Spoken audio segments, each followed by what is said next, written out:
Chapter 31. I discover a subornation against me, by means of a quarrel between two of the evidences, in consequence of which I am set at liberty, and prevail upon Morgan to accept of his freedom on the same terms. Macshane's malice. We arrive at Jamaica, from whence in a short time we beat up to Hispaniola, in conjunction with the West India squadron. We take in water, sail again, and arrive at Carthagena. Reflections on our conduct there. Meanwhile, a quarrel happening between the two modern Greeks, the one, to be revenged of the other, came and discovered to us the mystery of Macshane's dialogue, as I have explained it above. This detection coming to the ears of the doctor, who was sensible that, now we were in sight of Jamaica, we should have an opportunity of clearing ourselves before a court-martial, and, at the same time, of making his malice and ignorance conspicuous, he interceded for us with the captain so effectually, that in a few hours we were set at liberty, and ordered to return to our duty. This was a happy event for me, my whole body being blistered by the sun, and my limbs benumbed by want of motion, but I could scarce persuade the Welshman to accept of this indulgence. He persisted in his obstinacy to remain in irons, until he should be discharged by a court-martial, which, he believed, would also do him justice on his enemies. At length I represented to him the precarious issue of a trial, the power and interest of his adversaries, and flattered his revenge with the hope of wreaking his resentment with his own hands upon Macshane after our return to England. This last argument had more weight with him than all the rest, and prevailed upon him to repair with me to the cockpit, which I no sooner entered, than the idea of my departed friend presented itself to my remembrance, and filled my eyes with tears. We discharged from our mess the boy who had acted so perfidiously, notwithstanding his tears, entreaties, and of penitence for what he had done, but not before he had confessed that the surgeon had bribed him to give evidence against us, with a pair of stockings and a couple of old check shirts, of which his servant had since plundered him. The keys of our chests and lockers being sent to us by the doctor, we detained the messenger until we had examined the contents, and my fellow-mate, finding all his Cheshire cheese consumed to a crust, his brandy exhausted, and his onions gone, was seized with a fit of choler, which he discharged on Macshane's man in oaths and execrations, threatening to prosecute him as a thief. The fellow swore in his turn, that he never had the keys in his possession till that time, when he received them from his master with orders to deliver them to us. As God is my judge, cried Morgan, and my salvation, and my witness, whosoever has pilfered my provisions is a lousy, beggarly, rascally knave. And by the soul of my grandsire, I will impeach, and accuse, and indict him, of a robbery, if I did but know who he is. Had this misfortune happened at sea, where we could not repair the loss, in all probability this descendant of Caractacus would have lost his wits entirely, but, when I observed how easy it would be to remedy this paltry mischance, he became more calm, and reconciled himself to the occasion.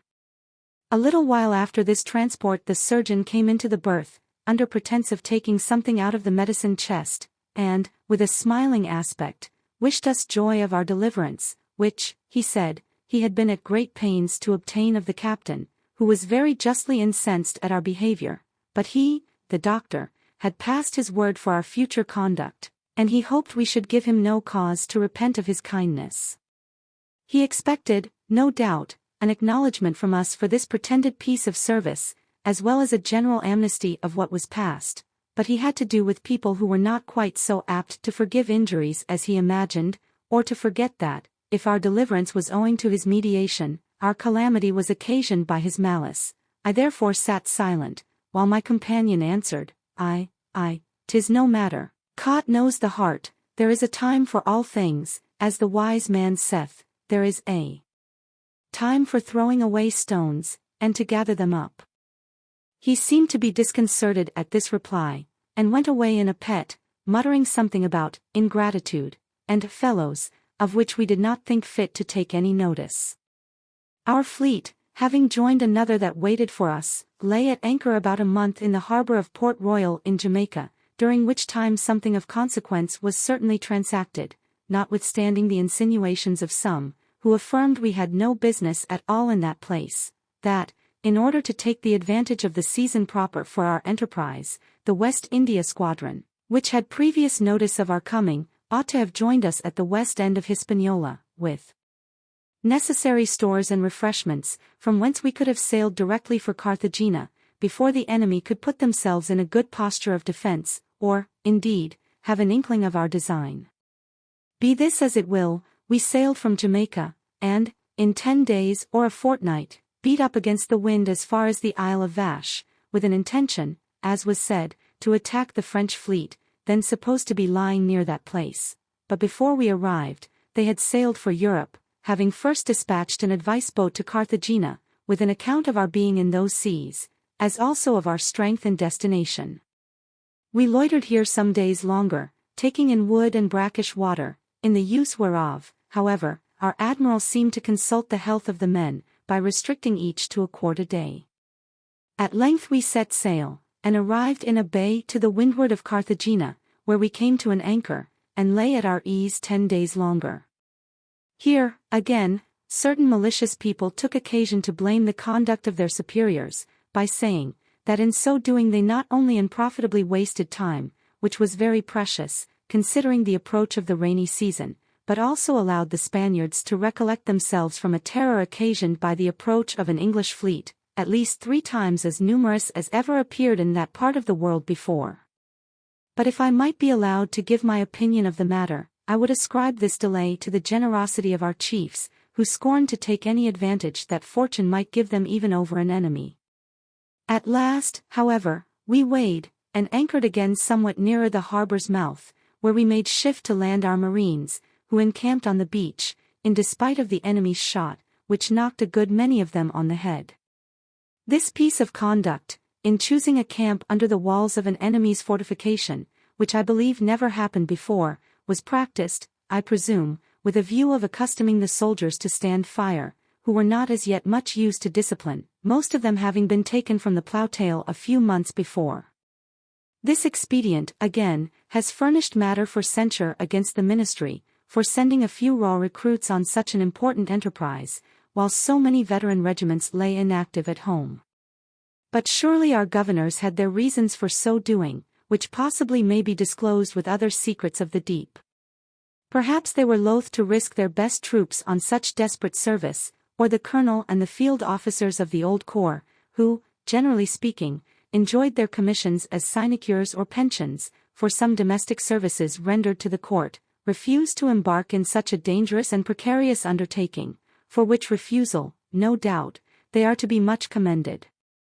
Chapter 32. Our land forces being disembarked, erect a fascine battery. Our ship is ordered, with 4 more, to batter the port of Boca Chica. Macshane's cowardice, the chaplain's frenzy, honest Ratlin loses one hand, his heroism and reflections on the battle, Crampley's behavior to me during the heat of the fight, our forces being landed and stationed as I have already mentioned, set about erecting a fascine battery to cannonade the principal fort of the enemy, and in something more than 3 weeks it was ready to open. That we might do the Spaniards as much honor as possible, it was determined, in a council of war, that 5 of our largest ships should attack the fort on one side, while the battery, strengthened by 2 mortars and 24 cohorns, should ply it on the other. Accordingly, the signal for our ship to engage, among others, was hoisted, we being advertised, the night before, to make everything clear for that purpose, and, in so doing, a difference happened between Captain Oakham and his well-beloved cousin and counsellor Macshane, which had well nigh terminated in an open rupture. The doctor, who had imagined there was no more danger of being hurt by the enemy's shot in the cockpit than in the center of the earth, was lately informed that a surgeon's mate had been killed in that part of the ship by a cannonball from 2 small redoubts that were destroyed before the disembarkation of our soldiers, and therefore insisted upon having a platform raised for the convenience of the sick and wounded in the afterhold, where he deemed himself more secure than on the deck above. The captain, offended at this extraordinary proposal, accused him of pusillanimity, and told him, there was no room in the hold for such an occasion, or, if there was, he could not expect to be indulged more than the rest of the surgeons of the navy, who used the cockpit for that purpose. Fear rendering Macshane obstinate, he persisted in his demand, and showed his instructions, by which it was authorized, the captain swore these instructions were dictated by a parcel of lazy poltroons who were never at sea. Nevertheless he was obliged to comply, and sent for the carpenter to give him orders about it. But, before any such measure could be taken, our signal was thrown out, and the doctor compelled to trust his carcass in the cockpit, where Morgan and I were busy in putting our instruments and dressings in order. Our ship, with others destined for this service, immediately weighed, and in less than half an hour came to an anchor before the castle of Boca Chica, with a spring upon our cable, and the cannonading, which indeed was dreadful, began. The surgeon, after having crossed himself, fell flat on the deck, and the chaplain and purser, who were stationed with us in quality of assistants, followed his example, while the Welshman and I sat upon a chest looking at one another with great discomposure, scarce able to refrain from the like prostration. And that the reader may know it was not a common occasion that alarmed us thus, I must inform him of the particulars of this dreadful din that astonished us. The fire of the Spaniards proceeded from 84 great guns, besides a mortar and small arms, in Boca Chica, 36 in Fort St. Joseph, 20 in 2 fascine batteries, and 4 men of war, mounting 64 guns each. This was answered by our land battery mounted with 21 cannon, 2 mortars, and 24 cohorns, and 5 great ships of 70 or 80 guns, that fired without intermission. We had not been many minutes engaged, when one of the sailors brought another on his back to the cockpit, where he tossed him down like a bag of oats, and pulling out his pouch, put a large chew of tobacco in his mouth without speaking a word. Morgan immediately examined the condition of the wounded man, and cried out, as I shall answer now, the man is as dead as my great-grandfather. Dead, said his comrade, he may be dead now, for aught I know, but I'll be d if he was not alive when I took him up. So saying, he was about to return to his quarters, when I bade him carry the body along with him, and throw it overboard.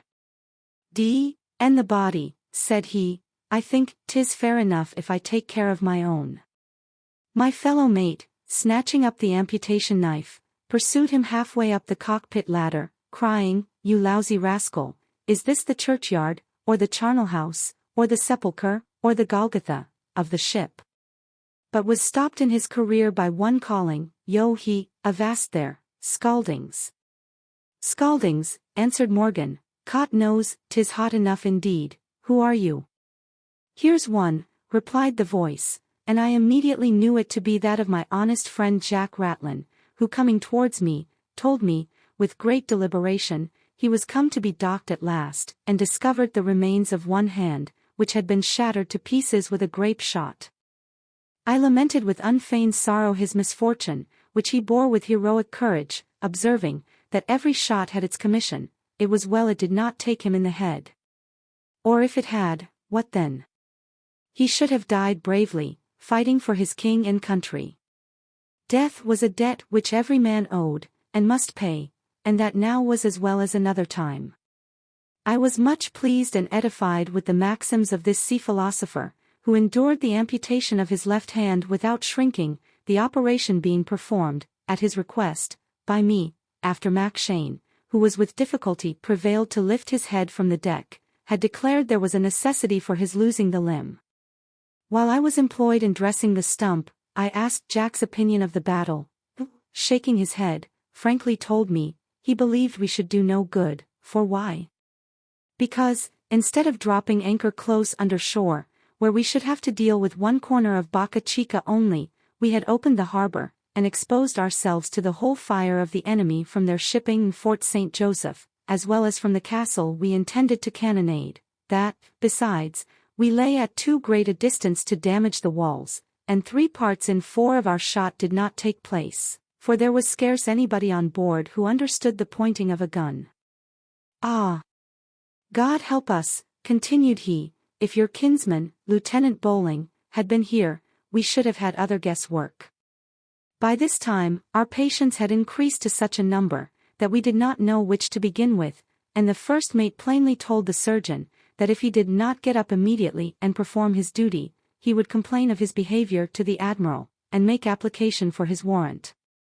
This remonstrance effectually roused Mac Shane, who was never deaf to an argument in which he thought his interest was concerned, he therefore rose up, and in order to strengthen his resolution, had recourse more than once to a case bottle of rum, which he freely communicated to the chaplain and purser, who had as much need of such extraordinary inspiration as himself. Being thus supported, he went to work, and arms and legs were hewed down without mercy. The fumes of the liquor mounting into the parson's brain, conspired, with his former agitation of spirits, to make him quite delirious. He stripped himself to the skin, and, besmearing his body with blood, could scarce be withheld from running upon deck in that condition. Jack Ratlin, scandalized at this deportment, endeavored to allay his transports with reason, but finding all he said ineffectual, and great confusion occasioned by his frolics, he knocked him down with his right hand, and by threats kept him quiet in that state of humiliation. But it was not in the power of rum to elevate the purser, who sat on the floor wringing his hands, and cursing the hour in which he left his peaceable profession of a brewer in Rochester, to engage in such a life of terror and disquiet. While we diverted ourselves at the expense of this poor devil, a shot happened to take us between wind and water, and, its course being through the purser's storeroom, made a terrible havoc and noise among the jars and bottles in its way, and disconcerted Mac Shane so much, that he dropped his scalpel, and falling down on his knees, pronounced his paternoster aloud. The purser fell backward, and lay without sense or motion, and the chaplain grew so outrageous, that Ratlin with one hand could not keep him under, so that we were obliged to confine him in the surgeon's cabin, where he was no doubt guilty of 1,000 extravagancies. Much about this time, my old antagonist, Crampley, came down, with express orders, as he said, to bring me up to the quarter-deck, to dress a slight wound the captain had received by a splinter, his reason for honoring me in particular with this piece of service, being, that in case I should be killed or disabled by the way, my death or mutilation would be of less consequence to the ship's company than that of the doctor or his first mate. At another time, perhaps, I might have disputed this order, to which I was not bound to pay the least regard, but as I thought my reputation depended upon my compliance, I was resolved to convince my rival that I was no more afraid than he of exposing myself to danger.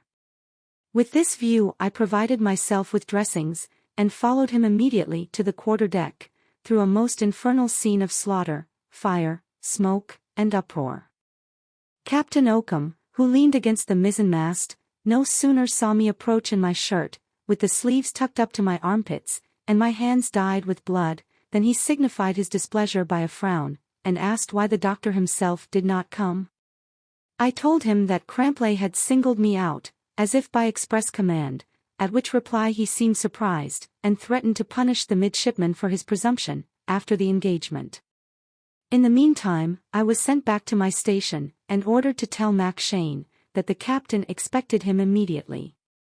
I got safe back, and delivered my commission to the doctor, who flatly refused to quit the post assigned to him by his instructions, whereupon Morgan, who I believe, was jealous of my reputation for courage, undertook the affair, and ascended with great intrepidity.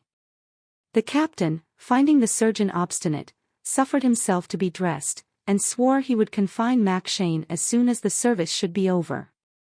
Chapter 33, A breach being made in the walls, our soldiers give the assault, and take the place without opposition, our sailors at the same time, become masters of all the other strengths near Boca Chica, and take possession of the harbor. The good consequence of this success, we move nearer the town, find 2 forts deserted, and the channel blocked up with sunk vessels, which however we find means to clear, land our soldiers at La Quinta, repulse a body of militia, attack the castle of St.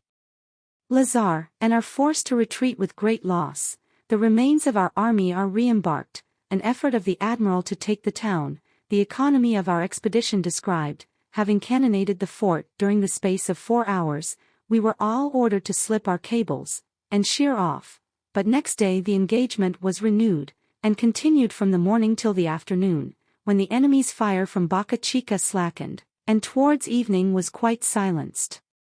A breach being made on the other side, by our land battery, large enough to admit a middle-sized baboon, provided he could find means to climb up to it, our general proposed to give the assault that very night, and actually ordered a detachment on that duty.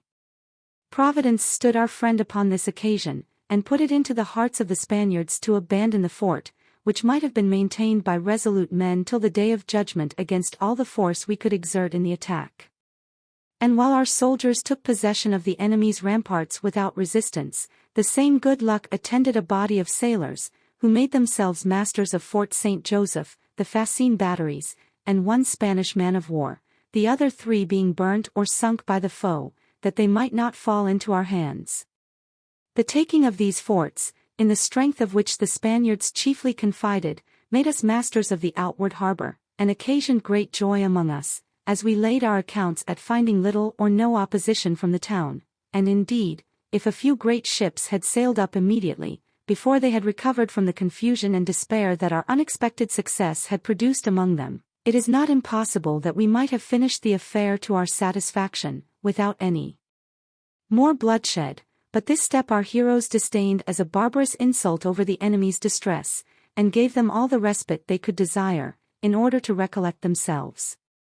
In the meantime, Mac Shane, taking the advantage of this general exultation, waited on our captain, and pleaded his own cause so effectually that he was re-established in his good graces, and as for Cramplay, there was no more notice taken of his behavior towards me during the action. But of all the consequences of the victory, none was more grateful than plenty of fresh water, after we had languished 5 weeks on the allowance of a purser's quart per day for each man in the torrid zone, where the sun was vertical, and the expense of bodily fluid so great, that a gallon of liquor could scarce supply the waste of 24 hours, especially as our provision consisted of putrid salt beef, to which the sailors gave the name of Irish horse, salt pork, of New England, which,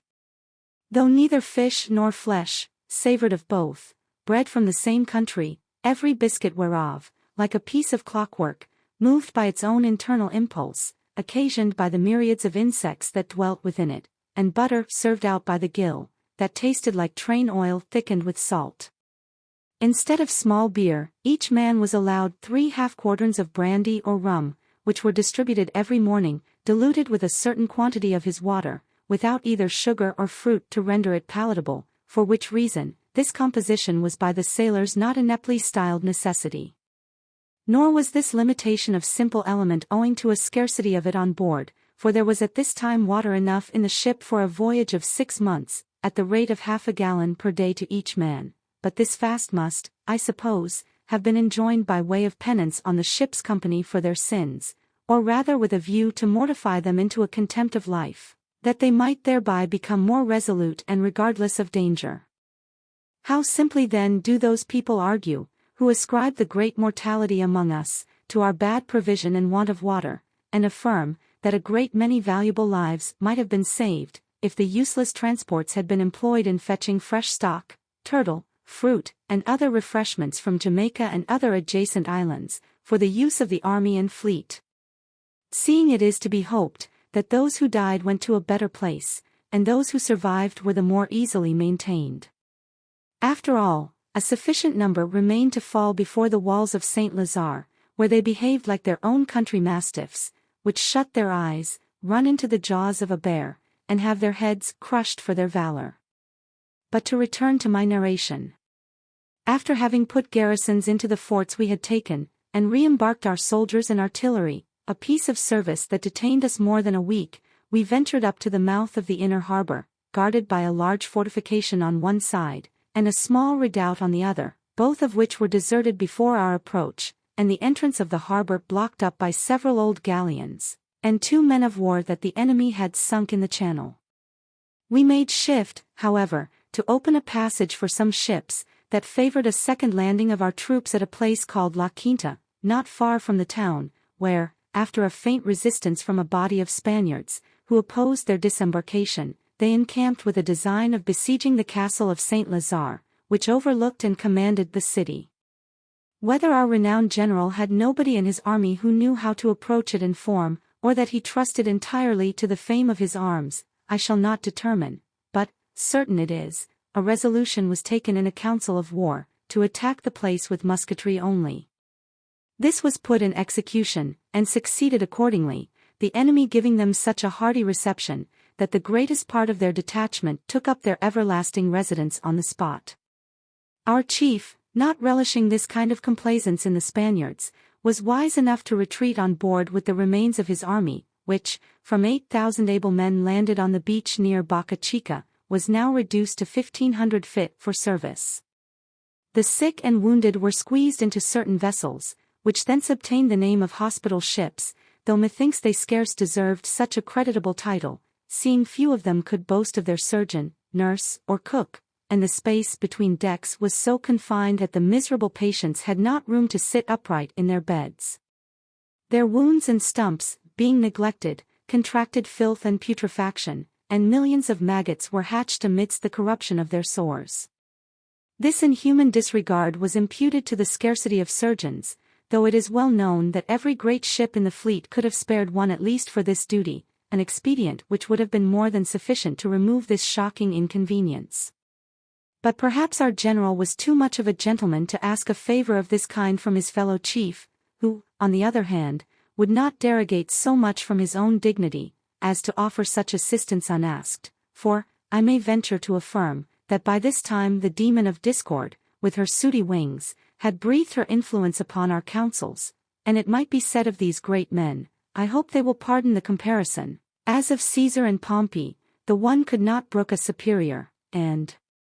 the other was impatient of an equal, so that, between the pride of one and insolence of another, the enterprise miscarried, according to the proverb, between two stools the backside falls to the ground.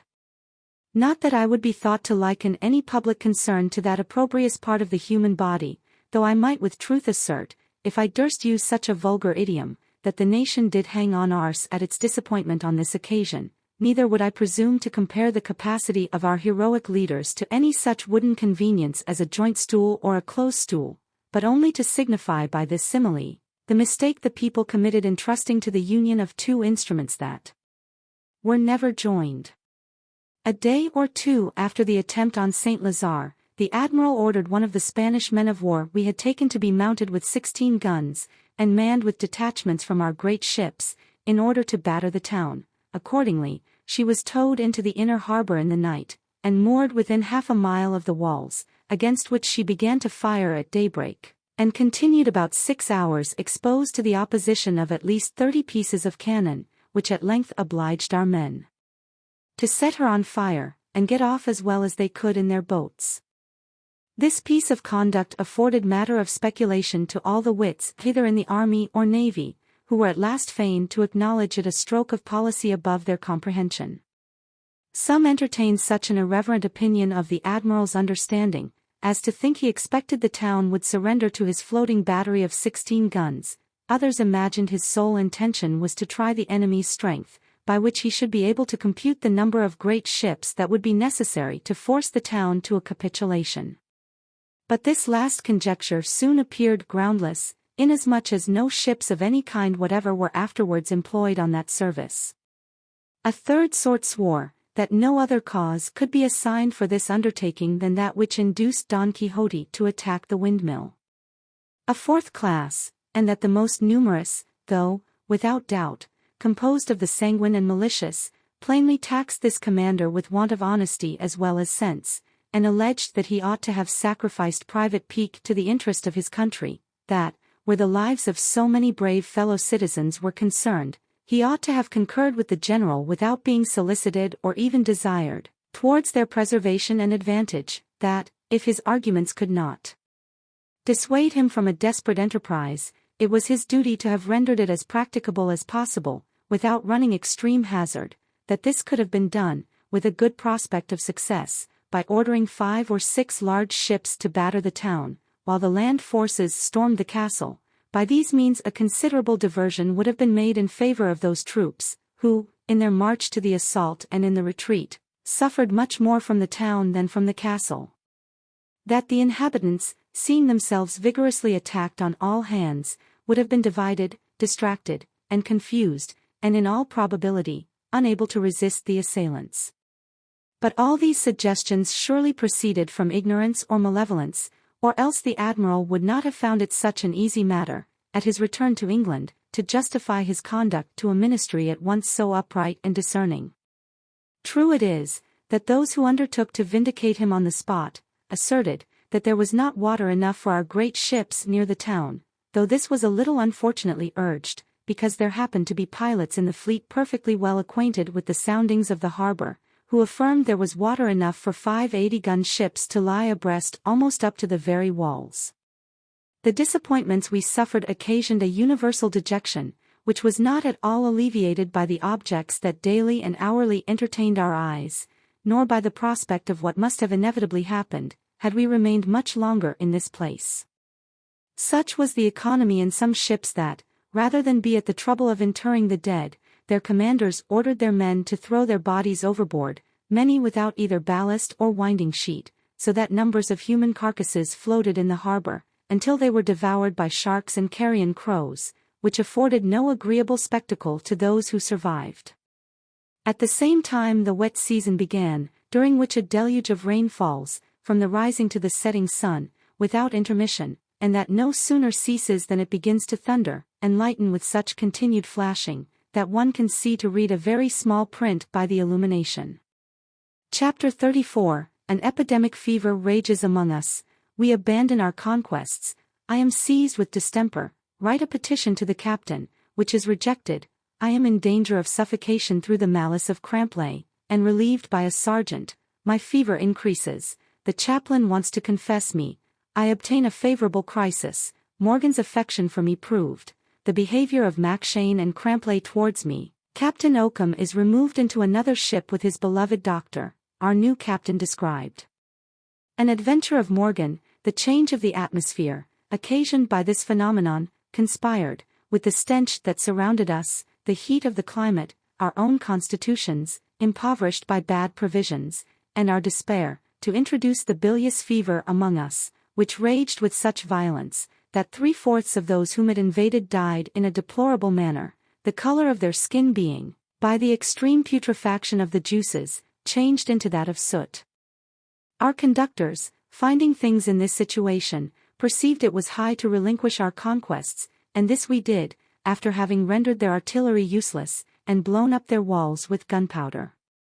Just as we sailed from Boca Chica, on our return to Jamaica, I found myself threatened with the symptoms of this terrible distemper, and knowing very well that I stood no chance for my life, if I should be obliged to be in the cockpit, which by this time was grown intolerable, even to people in health, by reason of the heat and unwholesome smell of decayed provision, I wrote a petition to the captain, representing my case, and humbly imploring his permission to be among the soldiers in the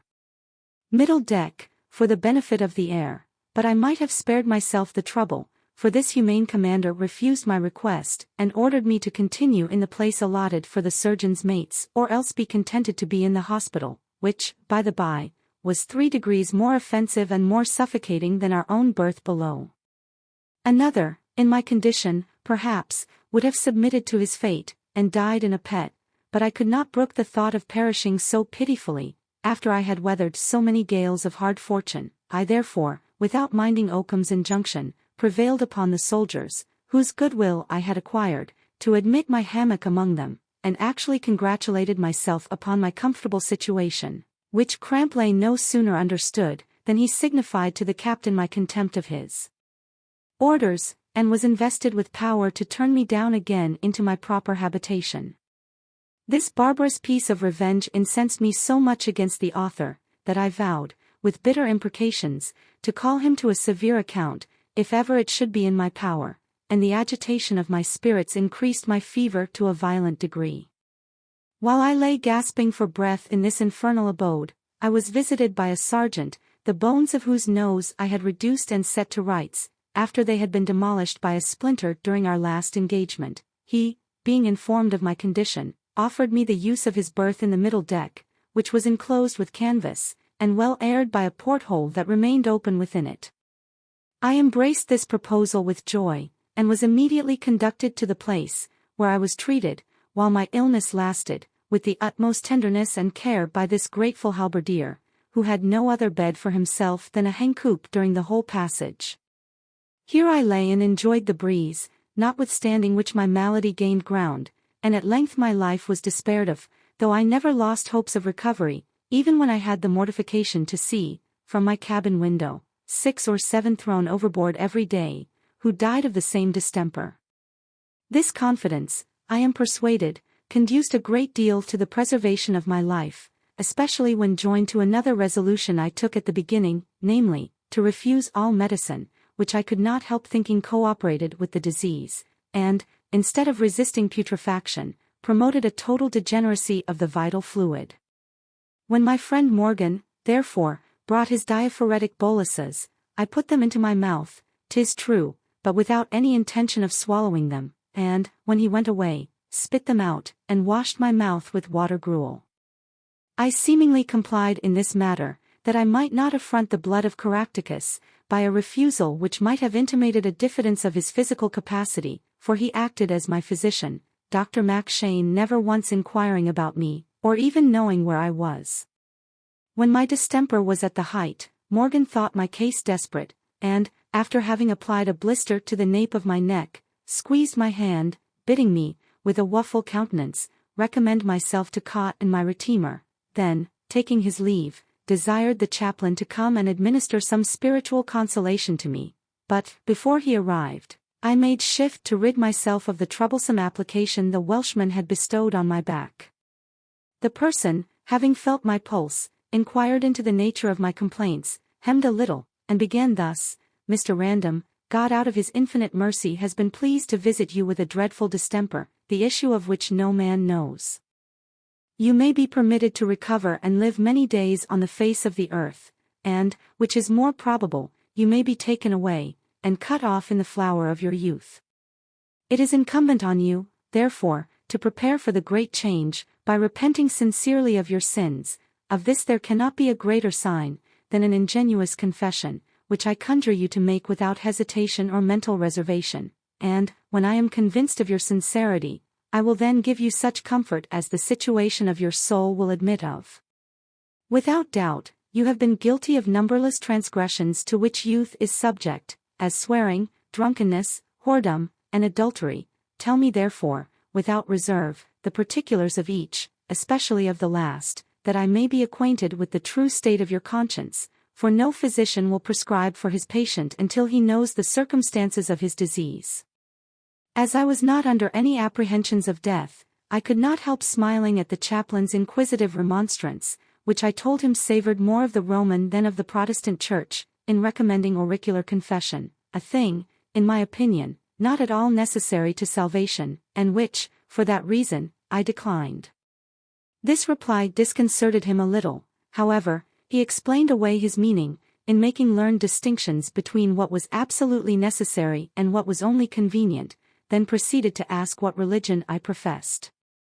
I answered, that I had not as yet considered the difference of religions, consequently had not fixed on any one in particular, but that I was bred a Presbyterian.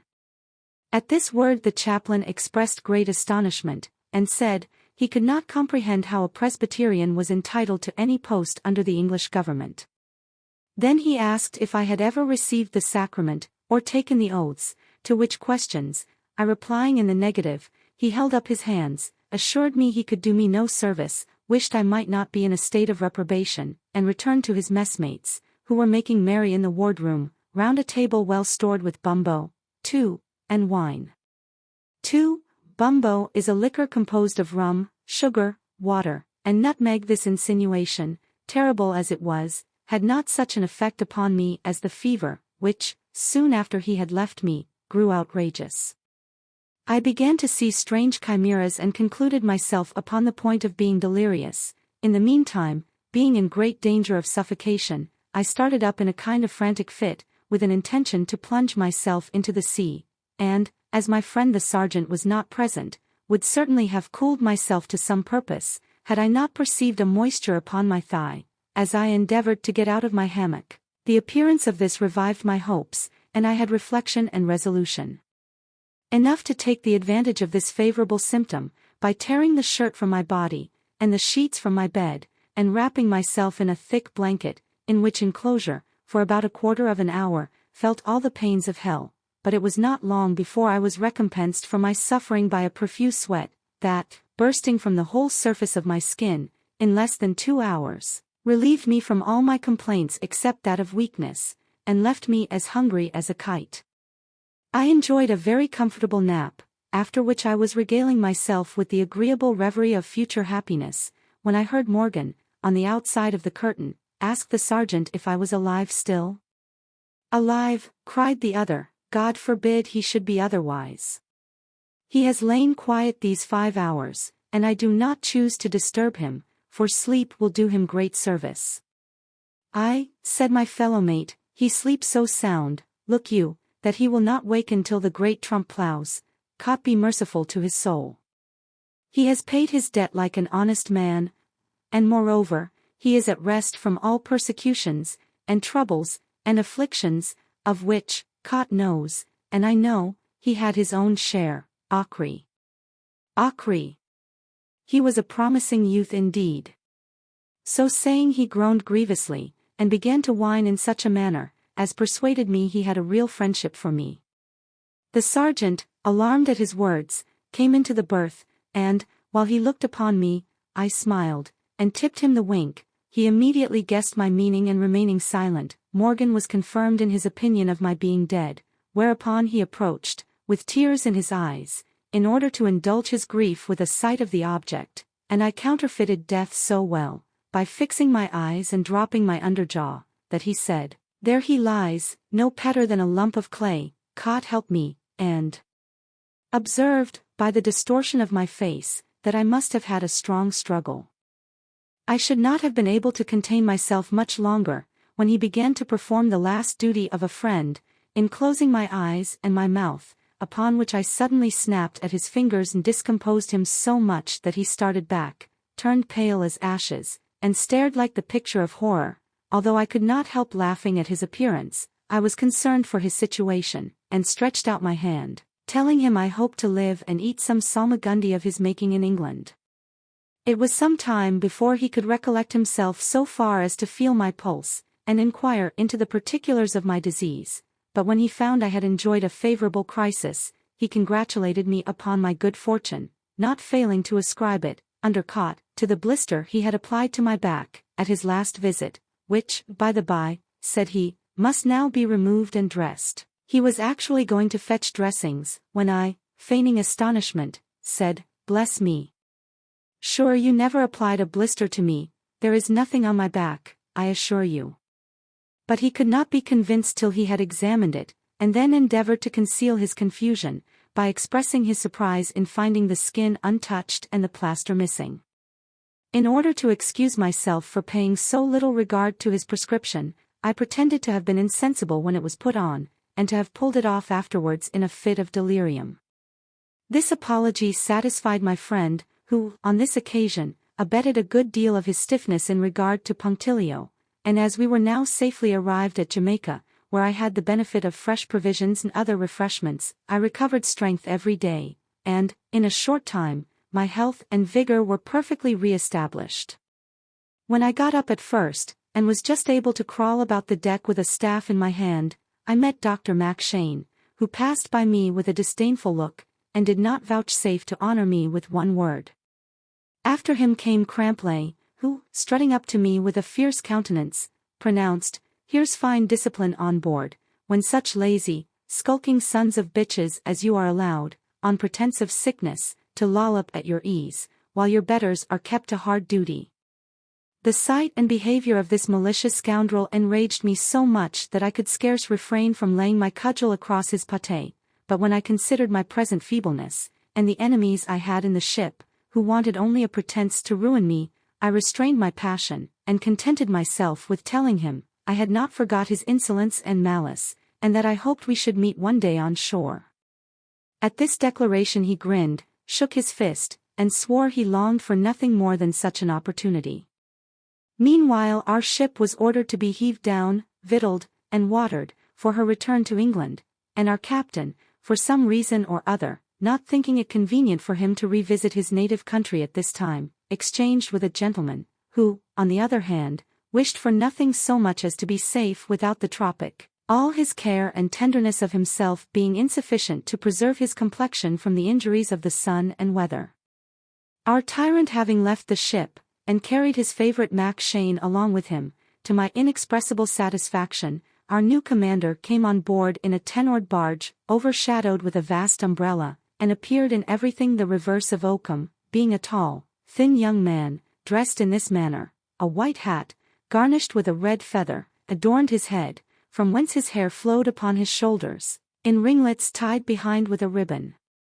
His coat, consisting of pink-colored silk, lined with white, by the elegance of the cut retired backward, as it were, to discover a white satin waistcoat embroidered with gold, unbuttoned at the upper part to display a brooch set with garnets, that glittered in the breast of his shirt, which was of the finest cambric, edged with right Mechlin. The knees of his crimson velvet breeches scarce descended so low as to meet his silk stockings, which rose without spot or wrinkle on his meager legs. From shoes of blue American, studded with diamond buckles that flamed forth rivals to the sun.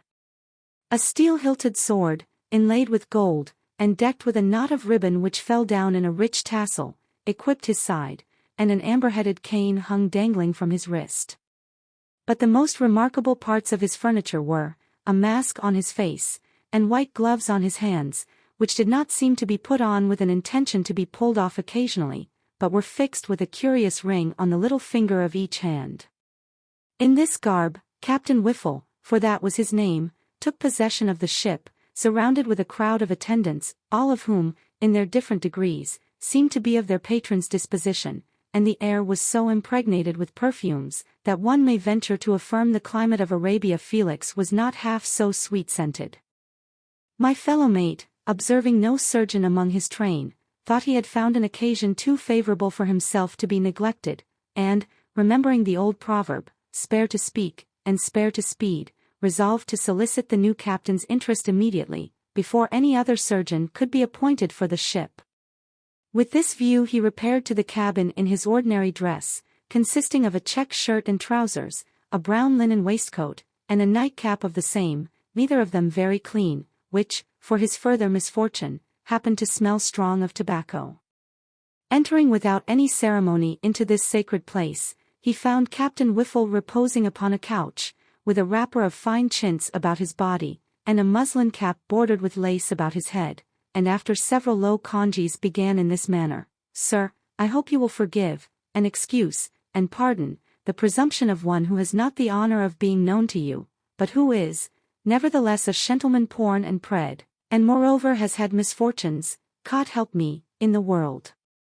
Here he was interrupted by the captain, who, on seeing him, had started up with great amazement, at the novelty of the apparition, and, having recollected himself, pronounced with a look and tone signifying disdain, curiosity, and surprise, "Zounds! Who art thou?" "I am surgeon's first mate on board of this ship," replied Morgan, "and I most vehemently desire and beseech you, with all submission, to be pleased to condescend and vouchsafe to inquire into my character, and my behavior, and my deserts, which, under cot, I hope, will entitle me to the vacancy of surgeon."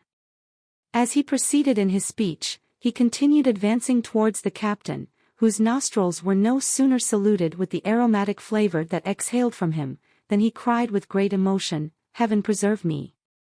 I am suffocated! Fellow, away with thee! Curse thee, fellow! Get thee gone! I shall be stunk to death!" At the noise of his outcries, his servants ran into his apartment, and he accosted them thus: "Villains! Cutthroats! Traitors! I am betrayed! I am sacrificed! Will you not carry that monster away? Or must I be stifled with the stench of him? Oh, oh!" With these interjections he sank down upon his settee in a fit. His valet-de-chamber plied him with a smelling bottle, one footman chafed his temples with Hungary water, another sprinkled the floor with spirits of lavender, a third pushed Morgan out of the cabin, who, coming to the place where I was, sat down with a demure countenance and, according to his custom, when he received any indignity which he durst not revenge, began to sing a Welsh ditty. I guessed he was under some agitation of spirits and desired to know the cause, but, instead of answering me directly, he asked with great emotion, if I thought him a monster and a stinkard. "A monster and a stinkard," said I, with some surprise. "Did anybody call you so?" "Cot is my judge," replied B. Captain Feifel did call me both, and all the waters in the Taui will not wash it out of my remembrance. I do affirm and avouch, and maintain, with my soul, and my body, and my blood, look you, that I have no smells about me, but such as a Christian ought to have, except the effluvia of tobacco, which is a cephalic, odoriferous, aromatic herb, and he is a son of a mountain goat who says otherwise. As for my being a minister, let that be as it is, I am as God was pleased to create me, which, peradventure, is more than I shall ever aver of him who gave me that title, for I will proclaim it before the world, that he is disguised, and transfigured, and transmogrified, with affectation and whimsies, and that he is more like a Papuan than of the human race. Chapter 35, Captain Wiffle sends for me, his situation described, his surgeon arrives, prescribes for him, and puts him to bed. A bed is put up for Mr. Simper contiguous to the stateroom, which, with other parts of the captain's behavior, gives the ship's company a very unfavorable idea of their commander. I am detained in the West Indies by the admiral, and go on board of the Lizard sloop of war in quality of surgeon's mate, where I make myself known to the surgeon, who treats me very kindly. I go on shore, sell my ticket, purchase necessaries, and, at my return on board, am surprised at the sight of Crampley, who is appointed lieutenant of the sloop. We sail on a cruise, take a prize in which I arrive at Port Morant under the command of my messmate, with whom I live in great harmony. He was going on with an eulogium upon the captain, when I received a message to clean myself, and go up to the great cabin, and with this command I instantly complied, sweetening myself with rosewater from the medicine chest. When I entered the room, I was ordered to stand by the door, until Captain Wiffle had reconnoitered me at a distance with a spyglass. He, having consulted one sense in this manner, bade me advance gradually, that his nose might have intelligence before it could be much offended. I therefore approached with great caution and success, and he was pleased to say, this creature is tolerable. I found him lolling on his couch with a languishing air, his head supported by his valet de chamber, who from time to time applied a smelling bottle to his nose. Vergette, said he in a squeaking tone, dost think this wretch, meaning me, will do me no injury? May I venture to submit my arm to him? "'Pon my word," replied the valet, "I do tink dat dere be great occasion for your honor losing a small quantite of blot," and the young man avait quelque chose of de bonne mine. "Well, then," said his master, "I think I must venture." Then, addressing himself to me, "Hast thou ever blooded anybody but brutes? But I need not ask thee, for thou wilt tell me a most able lie." "Brutes, sir," answered I, pulling down his glove, in order to feel his pulse, "I never meddle with brutes." "What the devil art thou about?" cried he, "dost thou intend to twist off my hand?" "Gad's curse! My arm is benumbed up to the very shoulder. Heaven have mercy upon me. Must I perish under the hands of savages? What an unfortunate dog was I to come on board without my own surgeon, Mr. Simper." I craved pardon for having handled him so roughly, and, with the utmost care and tenderness, tied up his arm with a fillet of silk. While I was feeling for the vein, he desired to know how much blood I intended to take from him, and, when I answered, "Not above 12 ounces, started up with a look full of horror, and bade me begone, swearing I had a design upon his life. Vergette appeased him with difficulty, and, opening a bureau, took out a pair of scales, in one of which was placed a small cup, and putting them into my hand, told me, the captain never lost above an ounce and 3 drams at one time. While I prepared for this important evacuation, there came into the cabin a young man gaily dressed, of a very delicate complexion with a kind of languid smile on his face, which seemed to have been rendered habitual by a long course of affectation. The captain no sooner perceived him, than, rising hastily, he flew into his arms, crying, "Oh, my dear Simper, I am excessively disordered. I have been betrayed, frightened, murdered, by the negligence of my servants, who suffered a beast, a mule, a bear, to surprise me, and stink me into convulsions with the fumes of tobacco." Simper, who by this time, I found, was obliged to act for the clearness of his complexion, assumed an air of softness and sympathy, and lamented with many tender expressions of sorrow the sad accident that had thrown him into that condition. Then, feeling his patient's pulse on the outside of his glove, gave it as his opinion that his disorder was entirely nervous, and that some drops of tincture of castor and liquid laudanum would be of more service to him than bleeding, by bridling the inordinate sallies of his spirits, and composing the fermentation of his bile. I was therefore sent to prepare this prescription, which was administered in a glass of sack posset, after the captain had been put to bed, and orders sent to the officers on the quarter-deck, to let nobody walk on that side under which he lay. While the captain enjoyed his repose, the doctor watched over him, and indeed became so necessary, that a cabin was made for him contiguous to the state-room where Whiffle slept, that he might be at hand in case of accidents in the night. Next day, our commander being happily recovered, gave orders that none of the lieutenants should appear upon deck without a wig, sword, and ruffles, nor any midshipman, or other petty officer, be seen with a check shirt or dirty linen. He also prohibited any person whatever, except Simper and his own servants, from coming into the great cabin without first sending in to obtain leave. These singular regulations did not prepossess the ship's company in his favor, but, on the contrary, gave Scandal an opportunity to be very busy with his character, and accuse him of maintaining a correspondence with his surgeon not fit to be named.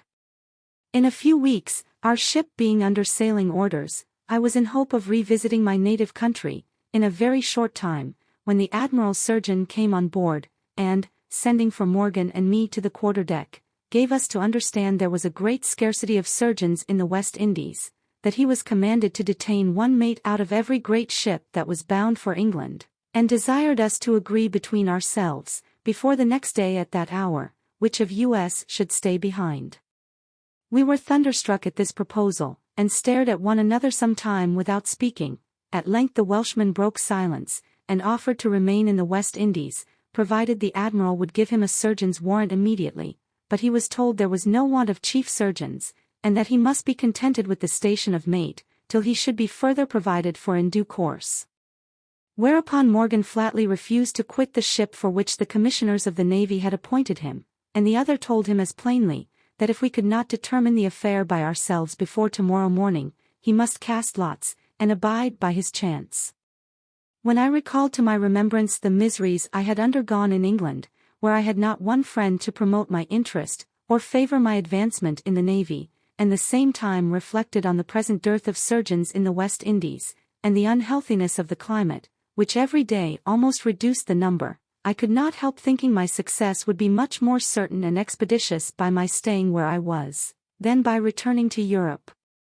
I therefore resolved to comply with a good grace, and next day, when we were ordered to throw dice, told Morgan he needed not trouble himself, for I would voluntarily submit to the admiral's pleasure. This frank declaration was commended by the gentleman, who assured me it should not fare the worse with me for my resignation.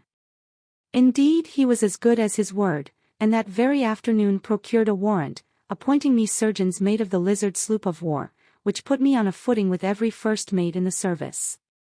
My ticket being made out, I put my chest and bedding on board a canoe that lay alongside, and, having shook hands with my trusty friend the sergeant, and honest Jack Ratlin, who was bound for Greenwich Hospital, I took my leave of Morgan with many tears, after we had exchanged our sleeve buttons as remembrances of each other.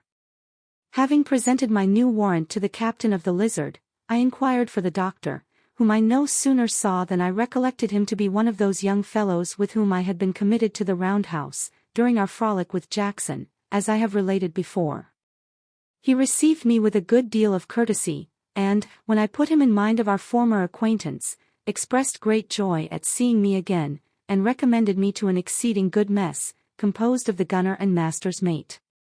As there was not one sick person in the ship, I got leave to go ashore next day with the gunner, who recommended me to a Jew, that bought my ticket at the rate of 40% discount, and, having furnished myself with the necessaries I wanted, returned on board in the evening, and, to my surprise, found my old antagonist Crampley walking upon deck. Though I did not fear his enmity, I was shocked at his appearance, and communicated my sentiments on that subject to Mr. Tomlins the surgeon, who told me that Crampley, by dint of some friends about the admiral, had procured a commission, constituting him lieutenant on board the Lizard, and advised me, now he was my superior officer, to behave with some respect towards him, or else he would find 1,000 opportunities of using me ill. This advice was a bitter potion to me, whom pride and resentment had rendered utterly incapable of the least submission to, or even of a reconciliation with, the wretch who had, on many occasions, treated me so inhumanly. However, I resolved to have as little connection as possible with him, and to ingratiate myself as much as I could with the rest of the officers, whose friendship might be a bulwark to defend me from the attempts of his malice.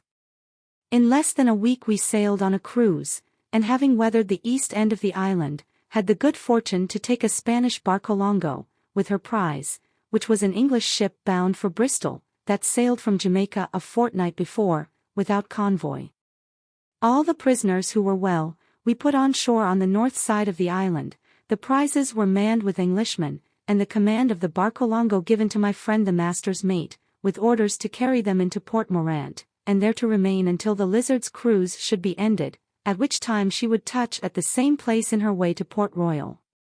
With him I was sent to attend the wounded Spaniards as well as Englishmen, who amounted to 16, and to take care of them on shore in a house that was to be hired as an hospital. This destination gave me a great deal of pleasure, as I should, for some time, be freed from the arrogance of Cramplay, whose inveteracy against me had already broken out on 2 or 3 occasions since he was become a lieutenant. My messmate, who very much resembled my uncle, both in figure and disposition, treated me on board of the prize with the utmost civility and confidence, and, among other favors, made me a present of a silver-hilted hanger, and a pair of pistols mounted with the same metal, which fell to his share in plundering the enemy. We arrived safely at Morant, and, going on shore, pitched upon an empty storehouse, which we hired for the reception of the wounded, who were brought to it next day, with beds and other necessaries, and 4 of the ship's company appointed to attend them and obey me. Chapter 36, A Strange Adventure, in consequence of which I am extremely happy. Cramplay does me in offices with the captain, but his malice is defeated by the good nature and friendship of the surgeon. We return to Port Royal. Our captain gets the command of a larger ship, and is succeeded by an old man. Braille is provided for. We receive orders to sail for England. When my patients were all in a fair way, my companion and commander, whose name was Braille, carried me up the country to the house of a rich planter, with whom he was acquainted, where we were sumptuously entertained, and in the evening set out on our return to the ship. When we had walked about a mile by moonlight, we perceived a horseman behind us, who coming up, wished us good even, and asked which way we went. His voice, which was quite familiar to me, no sooner struck my ear, than in spite of all my resolution and reflection, my hair bristled up, and I was seized with a violent fit of trembling, which Braille misinterpreting, bade me be under no concern. I told him he was mistaken in the cause of my disorder, and, addressing myself to the person on horseback, said, I could have sworn by your voice, that you were a dear friend of mine, if I had not been certain of his death. To this address, after some pause, he replied, There are many voices as well as faces that resemble one another, but, pray, what was your friend's name? I satisfied him in that particular, and gave a short detail of the melancholy fate of Thompson, not without many sighs and some tears. A silence ensued, which lasted some minutes, and then the conversation turned on different subjects, till we arrived at a house on the road, where the horseman alighted, and begged with so much earnestness that we would go in and drink a bowl of punch with him, that we could not resist. But, if I was alarmed at his voice, what must my amazement be, when I discovered by the light the very person of my lamented friend. Perceiving my confusion, which was extreme, he clasped me in his arms, and bedewed my face with tears. It was some time ere I recovered the use of my reason, overpowered with this event, and longer still before I could speak. So that all I was capable of was to return his embraces, and to mingle the overflowings of my joy with his, whilst honest Braille, affected with the scene, wept as fast as either of us, and signified his participation of our happiness by hugging us both, and capering about the room like a madman. At length, I retrieved the use of my tongue, and cried, Is it possible? You can be my friend Thompson? No, certainly, alas. He was drowned, and I am now under the deception of a dream. He was at great pains to convince me of his being the individual person whom I regretted, and bidding me sit down and compose myself, promised to explain his sudden disappearance from the thunder, and to account for his being at present in the land of the living. This task he acquitted himself of, after I had drunk a glass of punch, and recollected my spirits, by informing us, that with a determination to rid himself of a miserable existence, he had gone in the night time to the head, while the ship was on her way, from whence he slipped down as softly as he could, by the bows into the sea, where, after he was heartily ducked, he began to repent of his precipitation, and, as he could swim very well, kept himself above water, in hopes of being taken up by some of the ships astern, that, in this situation, he hailed a large vessel, and begged to be taken in, but was answered that she was a heavy sailer, and therefore they did not choose to lose time by bringing to. However, they threw an old chest overboard for his convenience, and told him, that some of the ships astern would certainly save him, that no other vessel came within sight or cry of him for the space of 3 hours, during which time he had the mortification to find himself in the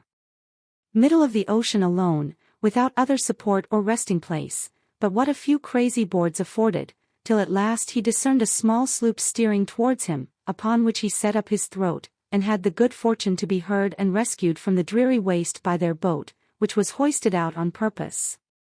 I was no sooner brought on board, continued he, than I fainted, and, when I recovered my senses, found myself in bed, regaled with a most noisome smell of onions and cheese, which made me think at first that I was in my own hammock, alongside of honest Morgan, and that all which had passed was no more than a dream. Upon inquiry, I understood that I was on board of a schooner belonging to Rhode Island, bound for Jamaica, with a cargo of geese, pigs, onions, and cheese, and that the master's name was Robertson, by birth a North Briton, whom I knew at first sight to be an old schoolfellow of mine.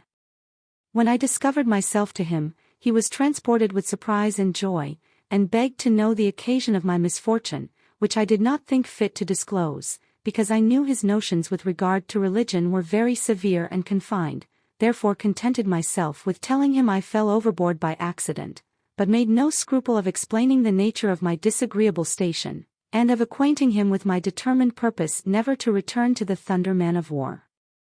Although he was not of my opinion in that particular, knowing that I must lose my clothes and what pay was due to me, unless I went back to my duty, yet, when I described the circumstances of the hellish life I led under the tyrannic sway of Oakham and Mackshane, and, among other grievances, hinted a dissatisfaction at the irreligious deportment of my shipmates, and the want of the true Presbyterian gospel doctrine, he changed his sentiments, and conjured me with great vehemence and zeal to lay aside all thought of rising in the navy, and, that he might show how much he had my interest at heart, undertook to provide for me in some shape or other, before he should leave Jamaica. This promise he performed to my heart's desire, by recommending me to a gentleman of fortune, with whom I have lived ever since in quality of surgeon and overseer to his plantations. He and his lady are now at Kingston, so that I am, for the present, master of this house, to which, from my soul, I bid you welcome, and hope you will favor me with your company during the remaining part of the night. I needed not a second invitation, but Mr. Braille, who was a diligent and excellent officer, could not be persuaded to sleep out of the ship. However, he supped with us, and, after having drank a cheerful glass, set out for the vessel, which was not above 3 miles from the place, escorted by a couple of stout negroes, whom Mr. Thompson ordered to conduct him. Never were two friends more happy in the conversation of each other than we, for the time it lasted. I related to him the particulars of our attempt upon Carthagena, of which he had heard but an imperfect account, and he gratified me with a narration of every little incident of his life since we parted. He assured me, it was with the utmost difficulty he could resist his inclination of coming down to Port Royal, to see Morgan and me, of whom he had heard no tidings since the day of our separation, but that he was restrained by the fear of being detained as a deserter. He told me that, when he heard my voice in the dark, he was almost as much surprised as I was at seeing him afterwards, and, in the confidence of friendship, disclosed a passion he entertained for the only daughter of the gentleman with whom he lived, who, by his description, was a very amiable young lady, and did not disdain his addresses, that he was very much favored by her parents, and did not despair of obtaining their consent to the match, which would at once render him independent of the world. I congratulated him on his good fortune, which he protested should never make him forget his friends, and, towards morning, we betook ourselves to rest. Next day he accompanied me to the ship, where Mr. Braille entertained him at dinner, and we having spent the afternoon together, he took his leave of us in the evening, after he had forced upon me 10 pistoles, as a small token of his affection. In short, while he stayed here, we saw one another every day, and generally ate at the same table, which was plentifully supplied by him with all kinds of poultry, butcher's meat, oranges, limes, lemons, pineapples, Madeira wine, and excellent rum, so that this small interval of 10 days was by far the most agreeable period of my life. At length the Lizard arrived, and my patients being all fit for duty, they and I were ordered on board of her, where I understood from Mr. Tomlins that there was a shyness between the lieutenant and him on my account, the rancorous villain having taken the opportunity of my absence to fill the captain's ears with 1,000 scandalous stories to my prejudice, among other things affirming, that I had been once transported for theft, and that when I was in the Thunder man-of-war, I had been whipped for the same crime.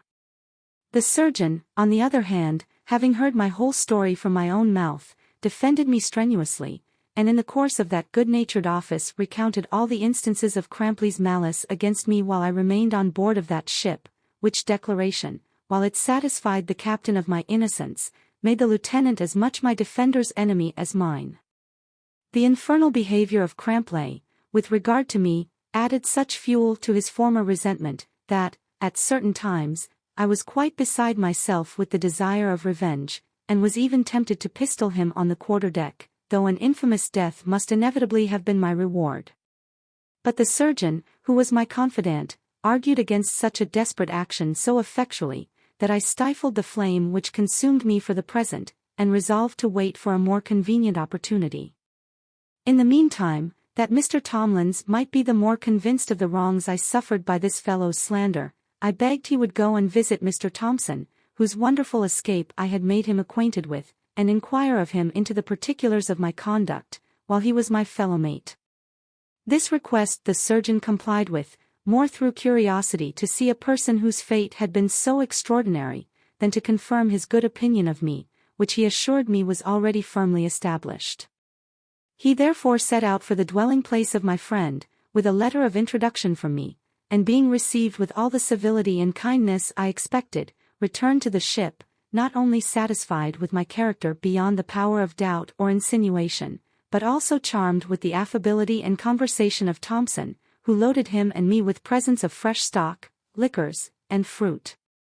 As he would not venture to come and see us on board, lest Crampley should know and detain him, when the time of our departure approached, I obtained leave to go and bid him farewell. After we had vowed an everlasting friendship, he pressed upon me a purse, with 4 doubloons, which I refused as long as I could without giving umbrage, and, having cordially embraced each other, I returned on board, where I found a small box, with a letter directed for me, to the care of Mr. Tomlins.